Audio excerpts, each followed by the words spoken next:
¿En algún momento te sentiste que a ti te trataba la vida injustamente? Sí. ¿Se puede hablar de felicidad en un entorno caótico donde todo está mal? Quien tiene un porqué para vivir puede soportar casi cualquier cosa. A mí me da la impresión que de los errores florecen cosas maravillosas. Yo quisiera que en los momentos difíciles ellos dijeran, ¿qué habría hecho mi papá aquí? Mientras más adversidad, más crecimiento.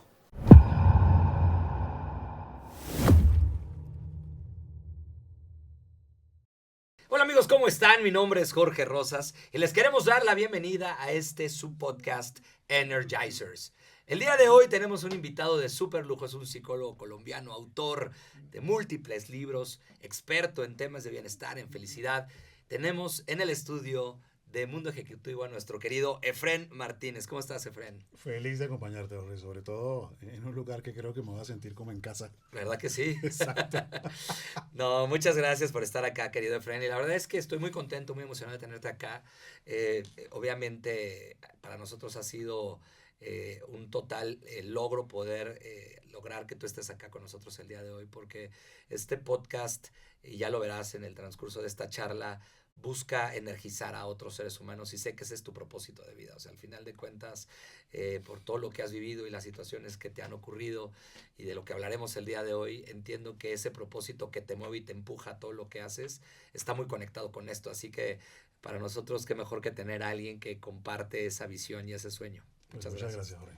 Muy feliz de acompañarlos. Muchísimas gracias, de verdad. Y bueno, te platico, mi querido Efren, el podcast tiene 3 momentos. El primer momento hablaremos acerca de ti, de tu energía, cómo le haces para en esos abismos poder restablecer la energía de Efren, poder salir cuando parece ser que las cosas no pintan bien, pero también cómo poder utilizar una energía positiva, la felicidad, el bienestar, ¿no? En esos momentos luminosos y cómo poderlos hacer que brillen más y que sean más memorables.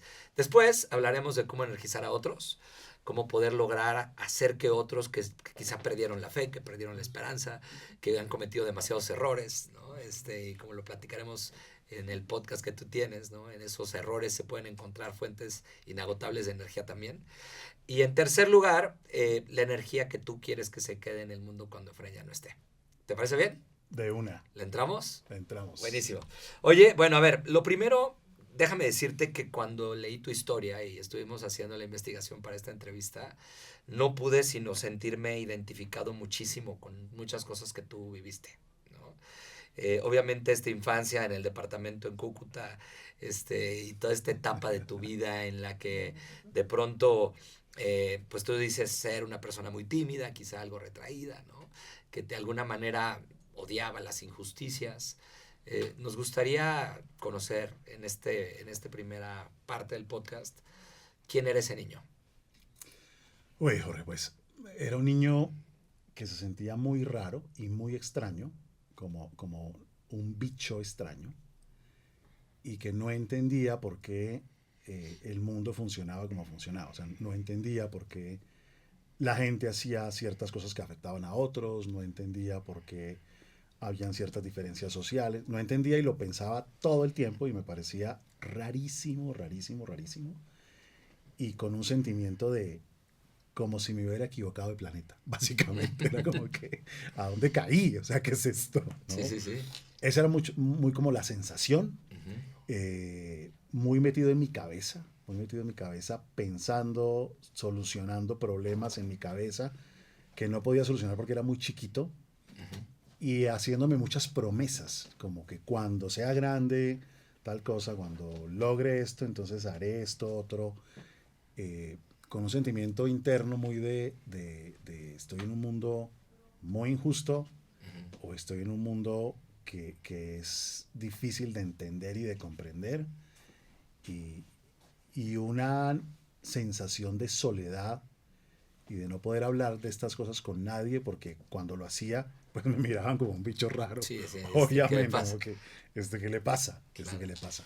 Sí. Y así fueron yo creo que mis primeros 11 años. Déjame hablar del concepto de el mundo injusto, porque es curioso, ¿no? Yo soy abogado.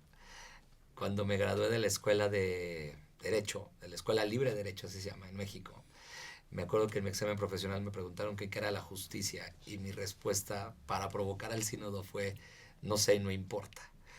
¿No? Y entonces me dijo, Jorge, si no me dices te voy a reprobar, es tu examen profesional, ¿qué es la justicia? Y le dije, no importa. ¿Cómo que no importa? No importa qué es. El concepto no es lo importante. Lo importante es que todo mundo ha sentido lo que se siente una injusticia. ¿No? ¿Por qué dices que era un mundo injusto? ¿Qué era lo injusto? Mira, antes de entender muchas cosas, porque ahora creo que la hipótesis del mundo justo genera más estragos Uh-huh. que una en donde se puede aceptar que existe lo uno y lo otro. Sí. Pero en esa época, siendo muy chiqui, era como pensar, oiga, ¿cómo pueden haber niños que viven en la calle? Por ejemplo. O sea, no entiendo eso. Sí. O cómo pueden haber ancianos que viven en la calle. Sí. O cómo puede ser que los papás le peguen a los niños. Eso me pareció una cosa. Yo decía, pero una persona tan grande y le pega a un niño, ese es un ser muy raro. Yo como que yo no podía entender, Sí. Sí. no podía entender eso. Eran Sí. como, ¿En algún momento te sentiste que a ti te trataba la vida injustamente? sí, sí. Yo crecí en una escuela que no era una escuela de muchos privilegios. Mm. Yo no lo sabía. Mm. Yo simplemente pensé que así era el mundo. Sí. Y después me cambié a una escuela de muchos privilegios. Y yo iba a jugar fútbol con mi camiseta patrocinada por la panadería del barrio. Y los demás eran patrocinados por Nike, por Adidas. Sí, sí, sí, sí. Y a veces no me dejaban jugar. Fíjate. Porque no puedes jugar porque No perteneces. las medias están muy feas. Y yo no, o sea, no podía entender. Yo decía, no, ¿cómo así? No entiendo. Pues, ¿qué hice? Exacto, yo Sí. no entiendo esto. Sí. Y esas fueron experiencias directas, porque antes eran experiencias que yo observaba, pero después fueron experiencias directas, como así, o sea, hay gente de mejor categoría o de mejor clase, hay ciudadanos de primera y ciudadanos de segunda, porque estaba muy chiquito para entender cómo se movía todo, y claro, ahí empecé a decir como que sí estoy en un mundo en donde hay unos de primera y otros de segunda, y están asociados a la belleza, al dinero, a las relaciones, me va a tocar aprender a jugar este juego para ver cómo cambio eso desde adentro. Eso fueron como Oye, Fred, pero en ese momento, siendo tan chico, ¿qué edad tendrías? ¿Qué serán? ¿Unos 8 años? ¿10 años? Yo creo que eso fue entre los 9 y los 11. Ok. En esa edad, 9 10 años, ¿no? En el que apenas uno empieza a cobrar conciencia de algunas cosas, sobre todo a nivel interpersonal, ¿no? Sí. Es difícil poderlo procesar con esa madurez con la que me lo estás diciendo ahorita, como, bueno, voy a tener que vivir en este mundo. Más bien lo que le pasa, yo creo que a un niño en esa edad es que se puede fácilmente ir para abajo, ¿no? ¿Cómo hiciste para no irte para abajo? Yo creo que fue un factor suerte. Ok. Suerte porque a los 12 años yo tengo un evento que me partió la vida, y es que me empiezo a levantar por las noches con la mitad del cuerpo paralizado. Wow. Entonces me iba arrastrando a donde mis padres, y el caso es que 2 semanas después estaba en un quirófano con la columna abierta y un platino que me atravesaba, amarrado 15 días inmóvil, y después me enyesaron todo el cuerpo un año, ¿Qué? a los 12 años y medio. Wow. Y entonces cuando eso pasa, yo digo, no, el mundo sí es injusto. O sea, yo dije, esto no es una hipótesis. Sí, sí, sí. Ya nomás faltaba que te desconectaran la sonda, digamos. Todo puede cambiar en cualquier momento, todo puede acabarse en cualquier momento, todo puede ser. Sí. Y la sensación de perder mi libertad, de no poder ir al baño, de no poder moverme, de no poder... Y eso que en ese momento fue muy doloroso y muy fuerte. En plena inicio de adolescencia. Ahí, que muy, muy fuerte. Pues primero me da un año para pensar, porque yo no podía jugar ni hablar con nadie. Entonces era un año, piense, piense, piense. Y empecé a escuchar una música que en esa época era muy extraña, hoy es mucho más común. Era una banda inglesa que se llamaba Sex Pistols, Uh-huh. de música punk. Uh-huh. Uh-huh. Y estando enyesado me volví punkero. No eras muy peligroso que digamos en esos momentos. No, cero. Y cuando me quitan todo el yeso, dije yo, ahora que soy libre, ahora voy a vivir la vida a tope porque te puedes morir en cualquier instante. Sí. Entonces, no sé si hay mañana, hay presente. Qué bueno que haya algún mañana, pero no lo sé. Entonces tengo que hacer, producir, generar, organizar, ya. Y el tema de las injusticias, después de haber sentido que absolutamente era injusto el estar un año postrado en cama, enyesado, ¿dónde quedó cuando decidiste vivir la vida full? Un poco mi decisión ahí es, hasta donde pueda, no voy a dejar nada en manos de algún supuesto destino. Bien. Hasta donde pueda, no quiero depender de ninguna fuerza del mercado, no quiero depender de nadie, hasta donde pueda. Porque ahí entendí que ese hasta donde pueda es un poder humano, porque hay cosas que uno no puede controlar, Claro. Como esa que te pasó. como esa. Pero hasta donde pueda, no le voy a echar la culpa a nadie de lo que me pase, sino a mí mismo, porque yo voy a tomar mis decisiones, yo voy a hacer que las cosas pasen y no voy a estar dependiendo que otro me dé el permiso, ¿no? Entonces fue algo terrible y maravilloso a la vez, pero ahí quedó esto de estar sentado como una víctima después de un año de victimizarme. El mundo es injusto, Dios es un cafre, la sociedad es terrible. Tomo la vida en mis manos y tengo que labrar mi propio destino. Si tuvieras que agradecerle algo a ese yeso, ¿qué le agradecerías? Uf. Yo creo que por un lado, que me ayudó a experimentar la verdadera libertad. Claro. Porque estando paralizado, dije yo, de pronto no me puedo mover, pero nadie puede adueñarse de lo que pienso. Ahí leíste por primera vez El hombre en busca del sentido. No, ese apareció a los 19 años. Porque es muy parecido, ¿no? Tal cual, por eso cuando apareció yo dije, ¿qué es esto? O sea, este tipo me De conoce. Viktor Frankl. Este hombre me conoce, dije yo. Donde tú eres dueño de tus pensamientos, eres dueño de tus sueños, Así ¿no? es. Y no importa lo que pasa afuera, lo importante es lo que pasa adentro, ¿no? ¿Qué pasa cuando te vuelves a sentir ya en tu edad adulta, madura, cuando te vuelves a sentir prisionero, Efren? Cuando te sientes prisionero de las circunstancias, cuando te quieres volver a victimizar, porque a todos nos pasa, que siempre queremos culpar a otros de lo que nos pasa, ¿no? A una pareja que te deja, a un negocio que no se da, a alguien que te traiciona, y lo más natural es victimizarse, ¿no? ¿Qué te dices a ti mismo? ¿Cómo recuperas ese mensaje que te dejó esa época de niño, pero ya hoy en tu edad adulta? ¿Qué pasa dentro de ti? Tengo varios métodos. Venga, cuéntanos. Uno es que en la pantalla de mi celular tengo un mensaje que dice, recuerda quién eres. Me encanta. Y como la toco 2000 veces al día, o 2200, Recuerda quién eres. todo el día. ¿Y ese eres? lo cambio. Sí. Tengo ese y el otro es, soy la clase de hombre que hace que las cosas pasen. ¿Y eso es quién eres? Esos son las que me turno todo el tiempo. Me encanta. Entonces me funciona un montón porque cuando quiero echarle la culpa a alguien o cuando quiero quedarme en la cama y miro la hora, me levanto. Claro. Esa me funciona. Eso me encanta. Porque te haces la pregunta y te respondes al mismo tiempo y te lo recuerdas todo el tiempo. Así es. Esa está muy buena. Y es Sí, una sí, manera sí. de recuperar tu energía. Total. Oye, ¿te han pasado cosas a lo largo de tu vida de manera, híjole, muy fuertes? El tema, obviamente, que nos platicas, extorsiones, desfalcos, vicios. Bueno, Me investigaron bien, ¿no? ha habido de todo. Ha habido absolutamente de todo, ¿verdad? Sí, te investigamos muy bien. Pero, y la verdad es que me da la impresión que mientras más adversidad, más crecimiento, ¿no? ¿Será que por eso llevas más de 20 libros escritos? Yo creo que sí. ¿Verdad que sí? Es que me aburro mucho. No, hombre, y aparte cuando uno pasa por donde asustan varias veces, aprende varias mañas, ¿no? Seguro. Ha sido muy... En uno de mis libros cuento un poco de mi historia y hablaba con el editor y el editor me decía, yo creo que hay que borrar estos 2 párrafos porque es tanto que no nos van a creer. Que fue real. Exacto. Va a sonar es a algo tanto novelesco. Real que va a sonar a una novela. Sí. Y bueno, borrémoslos. Sí.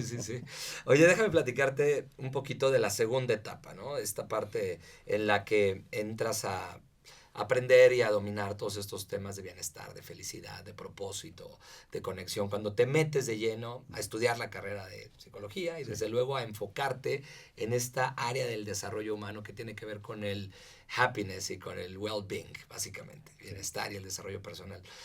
Ahí, de nuevo, vuelvo a empatizar muchísimo contigo. Déjame decirte que yo creo que habemos algunos locos sobre la tierra que creemos que vale la pena pelear por eso, ¿no? Y mucha gente cree que no. Yo me acuerdo en la pandemia, alguien me decía, Jorge, ¿cómo que tienes una empresa de happiness at work? ¿Cómo que happiness? ¿Happy who? ¿De qué me hablas? Ahora estamos tratando de no morirnos. Nadie siquiera piensa en el propósito ni en el bienestar. Lo único que queremos es sobrevivir, ¿no? Se puede hablar, fíjate la pregunta, se puede hablar de felicidad en un entorno caótico donde todo está mal. Imagínate hoy en Gaza o imagínate hoy en una situación complicada. ¿Se puede o no hay cabida para hablar de propósito ni de felicidad? Todo lo En contrario. un lugar así. Todo lo contrario. Yo creo que es el antídoto, la salida y lo que hace que soportes momentos atroces, ¿no? Eh, Mi maestro Víctor Frankl decía que, bueno, en realidad es una frase de Nietzsche, que dice que quien tiene un porqué para vivir puede soportar casi cualquier cómo. Y en los momentos más adversos, si tienes un propósito sólido, lo soportas tranquilo, hasta con la frente en alto. Sí. Entonces, en momentos muy complicados, en diferentes lugares del mundo, ha surgido siempre gente que sonríe. A veces la comedia es tragedia más tiempo. Me encanta. Y terminó riéndose de cosas que fueron muy difíciles, pero incluso en medio de la tragedia alguien hace un chiste. Alguien hace... Es una manera de soportar el dolor también. Total, total. Oye, pero en esas extorsiones, en esas situaciones donde tú no hiciste nada para provocar estas cosas, porque hay veces que uno se equivoca y tiene que pagar las consecuencias, Claro. pero hay veces que no lo hiciste tú y simplemente la vida te puso en un lugar o te fueron duros contigo o tuvieron un acto de deshonestidad brutal. En ese momento, ¿cómo haces para que no gane el lado oscuro, Efren? Mira, yo tengo la convicción, pero hace muchos años, yo lo llamo mindset posibilista. La convicción absoluta que hay mucho de azar en la vida y que hay mucho de echar los dados en el universo y que no tienes tanto control como quieres. Y eso hace que yo esté con los ojos bien abiertos hacia dónde hay que pivotear. Porque surgen leyes, porque surgen nuevos gobiernos, porque hay cambios climáticos, porque hay... Pero eso no son problemas, eso son parte del negocio. Es decir, sí, es algo que para está. mí es algo que ahí está, que no está en tu control, sino que te permite ver cuáles son las nuevas rutas. Claro. Y yo lo vivo personal y empresarialmente de esa forma. Sí. Entonces yo personalmente sé que mañana me pueden dejar de querer. Personalmente sé que a un hijo le puede ir mal. Personalmente sé, no lo deseo, quisiera que no, pero sé que es posible. Y como es posible, juego contemplando esas variables y disfruto al máximo en el pequeño margen de control. Y eso me ayuda a que cuando vienen adversidades o cosas, no entro yo en el mood de qué mala suerte, pero por nada, sino... Ya lo esperabas, podría pasar. Estaba en la ecuación. Estaba en la ecuación. Ok, ¿qué me está pidiendo la vida? ¿Qué me está preguntando la vida? ¿Cómo nos vamos a mover? Oye, cuando te contratan para platicar con gente, para ayudar a empresas, para ayudar a grupos, para ayudar desde las charlas que dabas con jóvenes hasta las cosas que pasan hoy en día en tu actividad profesional, en tu opinión particular, ¿qué es lo que hace que la gente recupere la esperanza, que recupere el ánimo y la energía? Cuando está hundida, cuando está en el fango, cuando ya siente que ya no vale la pena.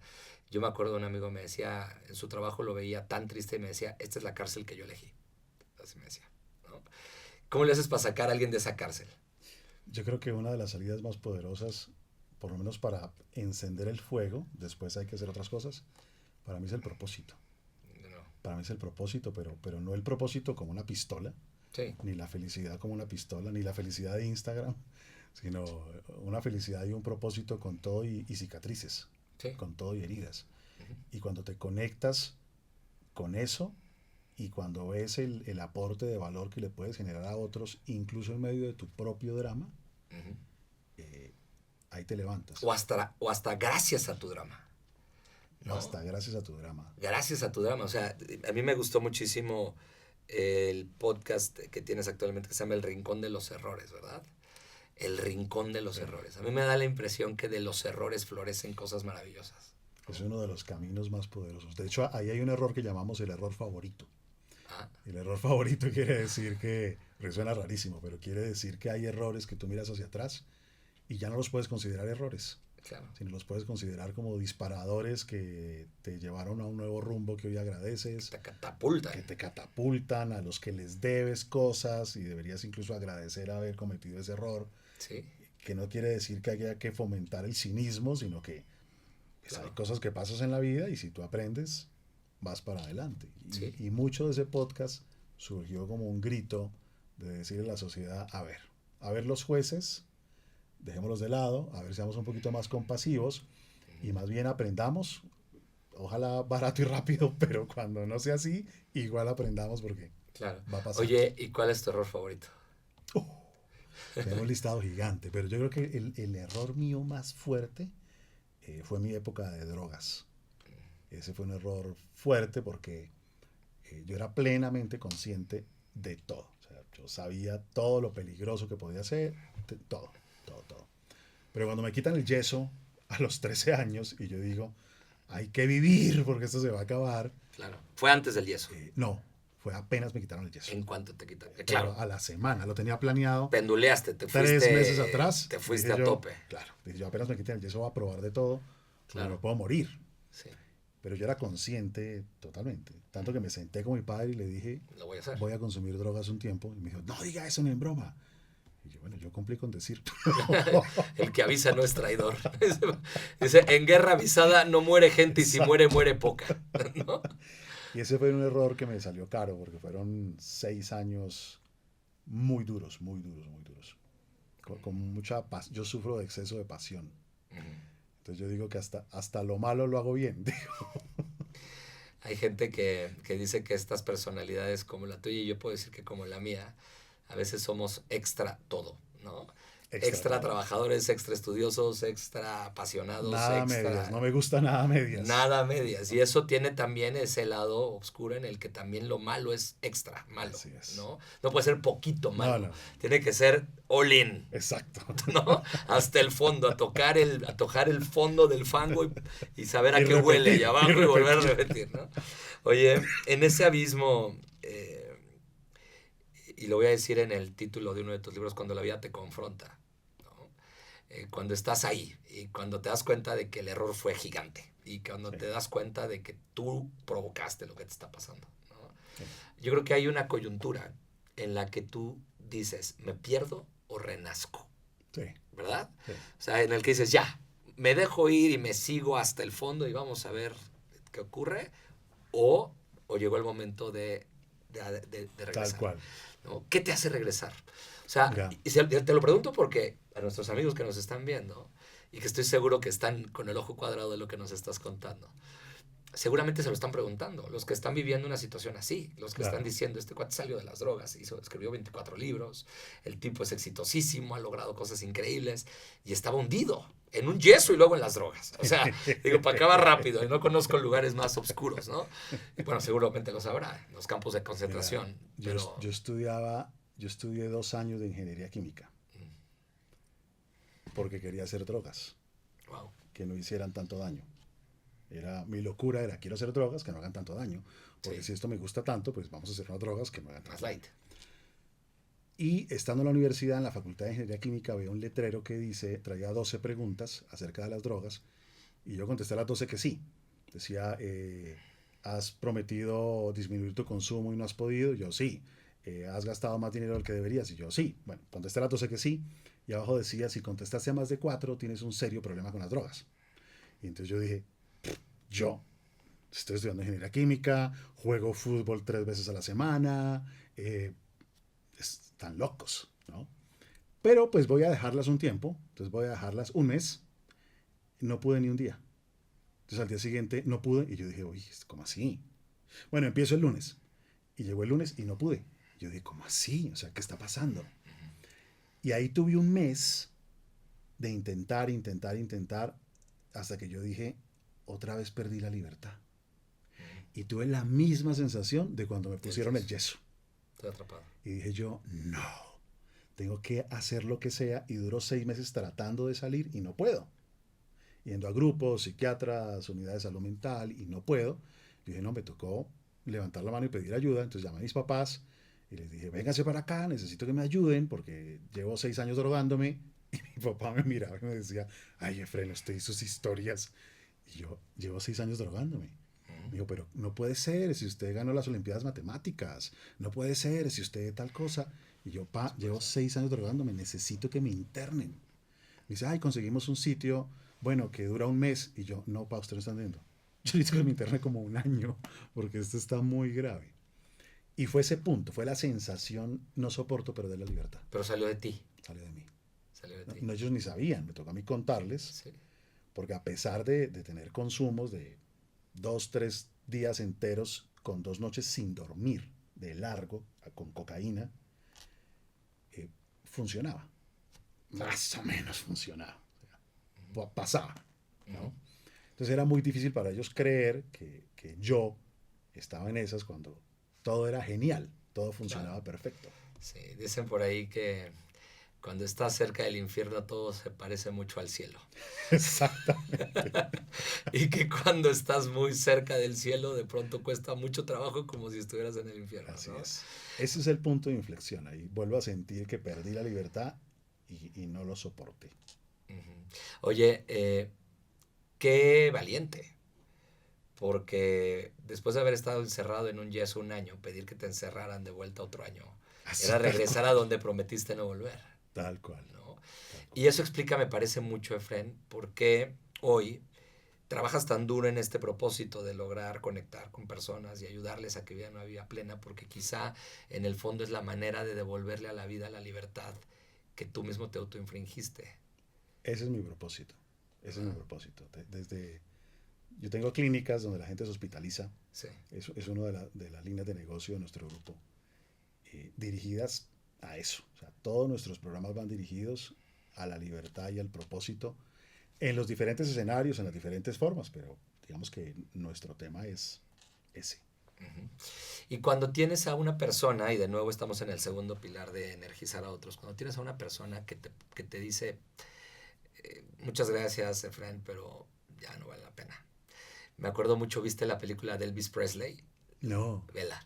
Hay una escena final donde el tipo ya está inmerso en una depresión terrible, drogas, de todo, ya perdió a la familia, vive solo, ya engordó, todo mal. Y el tipo encuentra a la esposa en un aeropuerto. Y la ex esposa le dice, pero eres Elvis Presley, tienes un futuro brillante. Y el tipo le contesta, no hay futuro. There's no future. No hay futuro. Así le contesta. Y al cabo de un par de años acaba muriendo. Efectivamente, no había futuro. ¿no? ¿Qué le dirías a estos jóvenes, a estas personas, a estos hombres, estos padres de familia, que ante las presiones, que ante las situaciones complicadas de la vida se refugian y se encierran en un vicio, en una infidelidad, en una cosa que les hace daño y que ellos saben que es malo para ellos, pero que eso escape de una realidad que no soportan? ¿Qué les dirían? ¿Por dónde está esa salida que deberían de buscar? Mira, yo en el 2009 saqué un librito que se llama El diálogo socrático. Y gran parte de mi práctica es cómo hacer preguntas inteligentes y poderosas. Porque yo no creo mucho en la motivación extrínseca.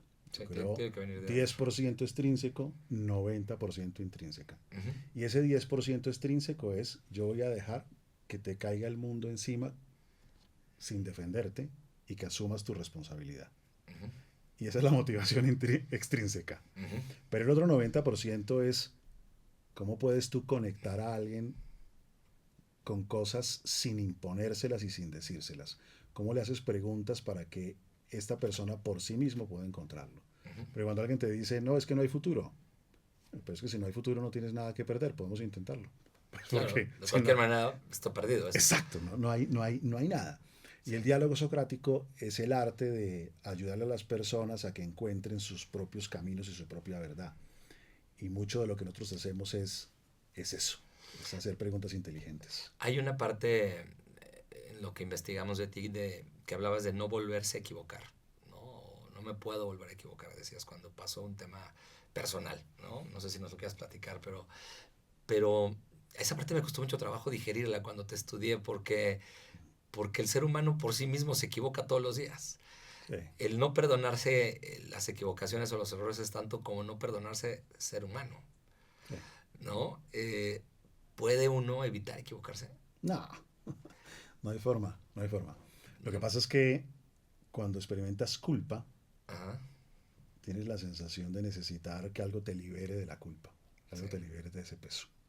Y hacerse el firme propósito de hacerlo mejor es algo muy sanador, porque si la culpa no te conduce a ser un mejor ser humano, perdiste ese sufrimiento, Sí, lo desperdiciaste. lo desperdiciaste. Entonces, en uno de mis tantos errores, en mi vasta experiencia como equivocador, en una de esas dije yo, no me puedo volver a equivocar, Sí, pero no literal. sí. Es como, no me gusta cometer, me gustan los errores nuevos. Sí. No es lo mismo, por lo menos. Exacto. Exacto. Me gustan los errores nuevos. Exacto. Y cómo hacerlo mejor. Cómo hacerlo mejor. Oye, Efren, si tú sabías que esas cosas te hacían daño y todos sabemos que cuando hacemos algo malo que nos hace daño, lo sabemos. En el fondo del corazón lo sabemos, ¿no? ¿Por qué el ser humano es capaz de autodestruirse? Porque el poder del alivio es gigante. Es decir, tú puedes racionalmente saber que algo es peligroso o que algo te puede hacer daño, pero cuando tienes la experiencia y esa experiencia te genera un alivio tremendo, te enamoras profundamente. Es decir, eres alguien muy tímido y te tomas unos tequilas y te dejan de sudar las manos y te vuelves extrovertido y te conectas y te sientes libre internamente, aún sabiendo que el alcohol te daña las neuronas, vas a amar el tequila. Ujú. ¿No? Entonces, eso es lo que hace que a uno, aún racionalmente entendiendo cosas, la experiencia y la emocionalidad le marquen otro camino. Porque al final de cuentas todos estamos rotos de algún lado, ¿no? Yo creo que todos, y tú siendo psicólogo, yo no soy psicólogo, soy abogado, pero me apasiona la filosofía y la psicología y todas estas cosas. Hablaste de Nietzsche hace ratito y hay una frase de Nietzsche que decía, cuando pelees contra monstruos, ten cuidado de no convertirte en uno de ellos. No, no. Uno a veces está librando una batalla por pelear contra el monstruo que fue su padre, por el monstruo que fue un jefe malo que te tocó y que fue injusto Y contigo se vuelve y así. te acabas convirtiendo en tu papá o en tu jefe maldito, ¿no? Sí, ¿Por qué el ser humano hace eso? Eso me intriga, de verdad me intriga y te lo quiero preguntar a ti por la experiencia tan amplia que tienes combatiendo monstruos. sí. Porque hay pocos seres humanos que hayan peleado con tantos. Mira, hay dos leyes en el mundo de la personalidad. Sí, Una dice, nos tratamos a nosotros mismos como algunas de las personas más significativas nos trataron. sí. Y la otra dice, tratamos a los demás muchas veces como nos tratamos a nosotros mismos. A ver, repítelo para que tomen nota Ahí va, la nuestros primera. amigos. Nos tratamos a nosotros mismos como algunas de las personas más significativas nos trataron. Ujú. Y la segunda, tratamos a los demás como a veces nos tratamos a nosotros mismos. Entonces, está la vocecita de mi papá ahí descalificándome Sí. y yo después termino descalificándome a mí mismo. ¿Cómo fui a decir esto? ¿Cómo fui a hacer esto? ¡Qué estúpido! ¡Qué tonto! Pero después terminamos tratando a los otros Te conviertes en el monstruo. como nos tratamos a nosotros mismos. Y Sí. hasta que uno no se haga dueño de sí y corte estas lealtades y esas voces que uno trae del pasado, seguirá repitiendo las Hay historias. procesos de duplicación, Totalmente. ¿no? Te acabas duplicando en eso que juraste luchar Así o es. combatir, ¿no? Oye, hablaste, eso que acabas de decir de tu papá, ¿lo dijiste de manera ejemplificativa o fue real? O sea, sí es que tu papá fue duro contigo. Uy, en mi casa, mi papá nunca me tocó. O sea, yo no sé qué es haber recibido golpes en casa ni nada de eso. Ujú. Pero mi papá era muy fuerte, muy, muy fuerte. Yo creo que tenía una personalidad muy narcisista. Entonces era muy descalificador, muy distante emocionalmente, muy grosero, muy agresivo con sus palabras. A veces eso duele más, ¿no? Fuertísimo, fuertísimo, fuertísimo, fuertísimo. Y eso, digamos que me impactó mucho hasta que me enteré cómo era mi abuelo. Y yo dije, Claro. no, a mí lo que me fue bien. Sí, fíjate. Porque es un tema intergeneracional tremendo. Sí. Yo me acuerdo, mi papá en algún momento también yo me distancié de él, me dejaba de hablar durante todo el año y nomás me hablaba el día de el santo. Yo soy Jorge Salvador, me hablaba el día de San Salvador porque así se llamaba su abuelo al que adoraba, ¿no? Y yo decía, híjole, qué injusto, qué mala onda, porque solo me habla un día al año. Y después hablando con mi abuela me dijo, no hombre, tu papá se crió solo, nadie le hizo caso nunca. Y pues antes te dice te quiero porque su papá no le decía nada. Ah, A veces somos medio duros nosotros también, ¿no? duro. A veces también nosotros le pedimos a alguien que nos quiera como nosotros queremos que nos quieran. Así es. Y además a un grupo de la sociedad que quizás no estaba en un momento histórico donde habían tantas Otro herramientas, donde habían contexto. tantas facilidades. Otro contexto, otro contexto. Decir te quiero estaba mal visto en un líder de una Era, familia. Un apapachito, un abracito, un beso en la mejilla era peligroso. era símbolo de debilidad, Sí. incluso, ¿no? Oye, estamos entrando a la tercera parte de la entrevista y yo aquí me podría quedar contigo 15 horas porque de verdad tienes una historia y una charla extraordinaria, ¿no? Pero me gustaría que habláramos un poquito de esto que te platicaba al inicio y es, Efren ha pasado por muchas cosas, ¿no?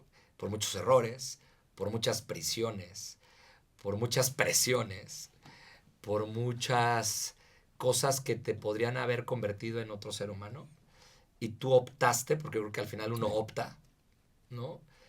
Como platicábamos en estas coyunturas, Sí. en irse al fondo o renacer, por escribir 24 libros para ayudar a la gente a que pueda estar feliz, ¿no? Y más allá de esos 24, y seguramente serán 40 libros los que vas a acabar escribiendo, 50 libros los que vas a acabar escribiendo, que estoy seguro que ese será un legado muy importante de tu parte, pero para tu gente más cercana, para tus cercanos, para tus energizers, para la gente que te dota y te provee de energía cotidiana, ¿cuál te gustaría que fuera esa imagen o ese recuerdo que se llevaran de ti el día que tú ya no estés? Uy, yo quisiera que en los momentos difíciles ellos dijeran, ¿qué habría hecho mi papá aquí? ¿Quién es tu energizer hoy en día? Yo creo que Juana y Tomás, que son mis dos hijos. ¿Qué edades tienen, Juan y Tomás? Juana tiene 13 y Tommy tiene 10. Y les va a tocar un mundo maravilloso porque si yo estoy viviendo una época de unos cambios loquísimos en la humanidad, lo que ellos van a ver no tiene precedentes. Y yo quisiera ser una voz que los acompañe, dándoles energía y no quitándoles energía. Que ellos sientan, cuando yo ya no esté, que ellos sientan que yo sigo ahí a su lado. Y eso va a pasar, estoy seguro, pero hay un momento en el que hablas con ellos y les platicas quién eres. Con la niña, Con ella. cuando el grupo tiene una fundación que hace programas en escuelas en varios países, en temas de salud mental. Y uno de esos programas está en la escuela de mi hija. Entonces, claro, ahí en algún momento y por los podcasts y por todo eso, ya tenía 12 años, yo dije, se va a enterar de mi problema de drogas. Va a entender. Mejor le cuento yo primero antes de que se entere. Seguro. Entonces, con ella ya hemos hablado de estas cosas. A Tomás le toca el año entrante, yo creo que ya sentarme con él y decirle, mira, tu papá viene de estas cosas, porque mucho de eso es público, está en diferentes lugares. Claro. Entonces tienen que conocerlo. Pero hablamos cantidades, todo el tiempo, todo el tiempo.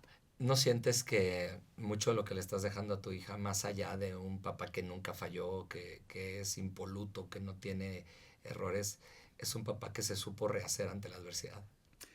Yo espero eso y espero sobre todo que no crezcan con un fantasma de alguien que a hoy ha construido una serie de cosas que pueden verse muy grandes y no quiero que crezcan con el fantasma de una sombra gigante, sino que puedan tener su propio camino. Esa es una tarea que tengo que desarrollar. Sí. Hay mucha gente que ha cometido graves errores, ¿no? Me incluyo, ¿eh? Yo creo que ahí estamos tú y yo, la gente que viene a este mundo con una pasión desmedida también comete errores desmedidos. Pero hay mucha gente que ha cometido errores y que no se los perdona y que dice, ¿sabes qué? Yo merezco que no me quiera mi familia, o merezco que no me hayan hablado, o merezco que mis amigos no me busquen, o merezco que mi pareja se haya alejado, ¿no? Y yo creo que el tema del merecimiento es un tema que puede habilitar o deshabilitar tu futuro, Sí, ¿no? total. Me da la impresión. ¿Qué crees tú que una persona que se siente que no se merece, por todo lo malo que hizo, que le vaya bien? ¿Qué crees tú que deba hacer? Mira, para mí hay dos tipos yo lo llamo culpa por inmerecimiento. Y para mí hay dos tipos. El que ha cometido errores muy fuertes y siente que merece ser castigado y que no merece ser feliz y le toca perdonarse. Y ese tiene que tomar una ruta en donde tiene que restaurar el daño que ha hecho hasta donde sea posible, tiene que pedir perdón, tiene que devolverle al mundo aquello que tomó, de tal forma que pueda decir, ya pagué mi deuda y ahora sí a merecer. Pero hay otro que sufre del inmerecimiento y no ha cometido ningún error, ni tiene sino que por su personalidad rígida, su personalidad obsesiva, en donde cree que le faltan 20 centavos para el peso todo el tiempo, no se permite el disfrute y el goce. Y eso requiere de un entrenamiento en donde celebre sus logros, en donde se felicite, en donde haga públicos aquellas cosas que logra, en donde pueda aprender a perder el tiempo, en donde pueda adquirir la humildad de aquel que sabe que no puede controlarlo todo, y solamente a través de un camino constante de entrenamiento puede disfrutarse los éxitos que tiene alguien que, de no sentirse tan capaz o tan elevado o que ha logrado tanto, sigue produciendo y sigue produciendo y sigue produciendo, pero no disfruta nada. Entonces, sí. ¿Para qué? Hay gente que tiene encendido un motor que lo lleva a seguir produciendo desde un vacío. Total. ¿No? Está huyendo de eso. Está huyendo del vacío y no va a parar nunca. Así es. ¿Cómo se llena ese vacío? Pues yo siempre pongo la metáfora que tú ves a alguien corriendo por la calle y opción 1 va persiguiendo su propósito y lo que ama. Opción 2 va huyendo de lo que teme. La conducta objetiva es la misma. Es la misma. Y puede ser incluso más veloz el segundo. Seguro. Y lo primero que tiene que hacer es saber si va huyendo de lo que teme o va persiguiendo lo que ama. Y para eso no se puede conformar con perfiles comportamentales, porque cualquier persona orientada al logro parecería, ¡ay, qué bien! Pero miremoslo en detalle. ¿Desde dónde lo está haciendo? Exactamente. Esa es la conciencia. Hacerlo por las razones correctas. Claro. Totalmente. Hacerlo por las razones correctas. Así es. Querido Efraín, muchísimas gracias. ¿Dónde te puede localizar la gente? Platícanos un poquito. Y antes de irnos, me gustaría que le dejaras un mensaje en una frasecita muy sencilla. ¿Qué quisieras que se quedara de Efraín cuando Efraín ya no esté en este mundo? Una frase corta. Bien. Soy facilísimo de encontrar. En mi Instagram, Efraín Martínez O. Ahí es muy fácil. En elrincondeloserrores.com, en otro podcast que tengo que se llama Ad Propositum, que está en Spotify, pero también está en YouTube. En internet es fácil acceder. A mí me gusta mucho una frase, y yo digo que a mí me gusta hacer el bien y hacerlo bien. Hacer el bien y hacerlo bien. Todo lo demás es añadidura. Me encanta. Hacer el bien y hacerlo bien. Muchísimas gracias, querido Jorge. Mil gracias por haber estado en el podcast Energizers y muchísimas gracias a todos ustedes por habernos acompañado en esta profundísima e interesantísima plática con Efraín. Ha sido para mí de verdad un deleite escucharte. Estoy de verdad muy agradecido con que hayas venido. Aprendí muchísimo. Muchísimas gracias. Muchas gracias. Estoy seguro que todos nuestros amigos que nos siguen, que nos escuchan, que nos ven a través de los canales de Mundo Ejecutivo, los podcasts, Spotify, en YouTube, están seguro también muy agradecidos de todo lo que compartiste y vas a tener muchísimos fans que van a querer vivir esa misma vida con propósito y encontrar en esos errores el camino para la corrección y vivir una vida tan bonita como la que hoy pues tienes enfrente de ti. Te felicito muchísimo. Muchísimas gracias. Pues bueno, amigos, esto fue su podcast Energizers y aquí nos vemos en el siguiente episodio para seguir hablando de historias y de personas que energizan con todo lo que hacen. Muchísimas gracias. Cuídate mucho, querido Efraín. Gracias. Gracias.